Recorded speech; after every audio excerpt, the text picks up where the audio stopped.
ಚಿಕ್ಕಮಗಳೂರಿನ ಮಾಣಿಕ್ಯಧಾರಕ್ಕೆ ಪ್ರವಾಸಕ್ಕೆ ಬಂದಿದ್ದ ಕೇರಳ ಮೂಲದ ಬಾಲಕಿ ಶ್ರೀನಂದ ನಿಗೂಢವಾಗಿ ನಾಪತ್ತೆಯಾಗಿ 3 ದಿನಗಳ ತೀವ್ರ ಶೋಧದ ನಂತರ ಶ್ರೀನಂದ ಮೃತದೇಹವು 2000 ಅಡಿ ಆಳದ ಪ್ರಪಾತದಲ್ಲಿ ಪತ್ತೆಯಾಗಿದೆ. ಆದರೆ ಈ ಸಾವಿನ ಸುತ್ತ 16 ಅನುಮಾನಗಳು ಹುಟ್ಟಿಕೊಂಡಿವೆ. ಮೊದಲು ಆಕಸ್ಮಿಕವಾಗಿ ಕಾಲು ಜಾರಿ ಬಿದ್ದಿರಬಹುದು ಎನ್ನಲಾಗಿತ್ತು. ಆದರೆ ಇದೀಗ ಪೊಲೀಸರಿಗೆ ಬೇರೊಂದು ಅನುಮಾನ ವ್ಯಕ್ತವಾಗಿದೆ. ಆ ಬಗ್ಗೆ ಕಂಪ್ಲೀಟ್ ರಿಪೋರ್ಟ್ ಇಲ್ಲಿದೆ ನೋಡಿ. ಪ್ರವಾಸಕ್ಕೆಂದು ಚಿಕ್ಕಮಗಳೂರಿಗೆ ಬಂದಿದ್ದ ಕೇರಳ ಮೂಲದ ಬಾಲಕಿ ಶ್ರೀನಂದ ಪ್ರಪಾತದಲ್ಲಿ ಶವವಾಗಿ ಪತ್ತೆಯಾಗಿದ್ದಾಳೆ. ಏಪ್ರಿಲ್ 7ರಂದು ಕುಟುಂಬದವರೊಂದಿಗೆ ಚಿಕ್ಕಮಗಳೂರಿನ ಮಾಣಿಕ್ಯಧಾರಕ್ಕೆ ಪ್ರವಾಸಕ್ಕೆ ಬಂದಿದ್ದು, ಮಂಗಳವಾರ ಸಂಜೆ ಸುಮಾರು 5:30ರ ವೇಳೆಗೆ ಆಕೆ ಆಕಸ್ಮಿಕವಾಗಿ ನಾಪತ್ತೆಯಾಗಿದ್ಲು. ಬಳಿಕ ಈ ಹಿನ್ನೆಲೆಯಲ್ಲಿ ಕುಟುಂಬಸ್ಥರು ಹಾಗೂ ಸ್ಥಳೀಯರು ಹುಡುಕಾಟ ನಡೆಸಿದರೂ ಪ್ರಯೋಜನವಾಗಿಲ್ಲ.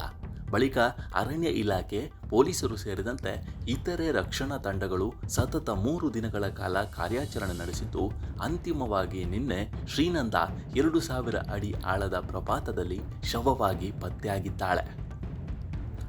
ಆದರೆ ಶ್ರೀನಂದ ಹೇಗೆ ಬಿದ್ದಿದ್ದಾಳೆ ಅನ್ನೋದೇ ನಿಗೂಢವಾಗಿದೆ. ಆಕಸ್ಮಿಕವಾಗಿ ಕಾಲು ಜಾರಿ ಬಿದ್ದಿರಬಹುದು ಎನ್ನಲಾಗಿತ್ತು.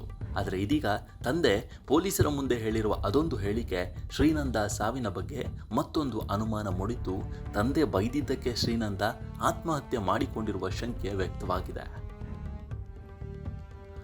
ಆ ದಿನ ಕುಟುಂಬದ ಸದಸ್ಯರೆಲ್ಲರೂ ಒಟ್ಟಾಗಿ ಮಾಣಿಕ್ಯಧಾರದ ಮೆಟ್ಟಿಲುಗಳನ್ನು ಇಳಿಯುತ್ತಿದ್ದರು. ಕುಟುಂಬದ ಸದಸ್ಯರೆಲ್ಲ ಮುಂದೆ ಹೋಗುತ್ತಿದ್ದರೆ ಬಾಲಕಿ ಶ್ರೀನಂದ ಅವರ ಹಿಂದೆಯೇ ಬರುತ್ತಿದ್ದಳು. ಆದರೆ ಒಂದು ತಿರುವಿನಲ್ಲಿ ನೋಡುವಷ್ಟರಲ್ಲಿ ಆಕೆ ಅಲ್ಲಿರಲಿಲ್ಲ.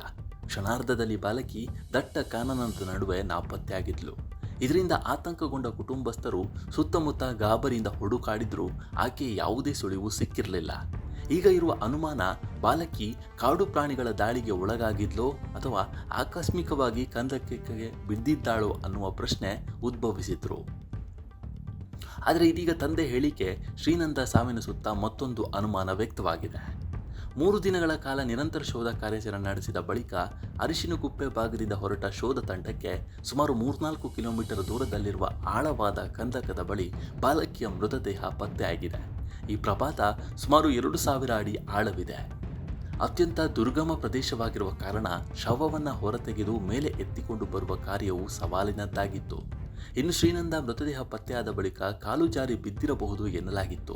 ಆದರೆ ಇದೀಗ ತಂದೆ ರಮೇಶ್ ಮೊಬೈಲ್ ವಿಚಾರಕ್ಕೆ ಮಗಳಿಗೆ ಬೈದಿದ್ದ ಬಗ್ಗೆ ಪೊಲೀಸರ ಮುಂದೆ ಹೇಳಿದ್ದಾರೆ.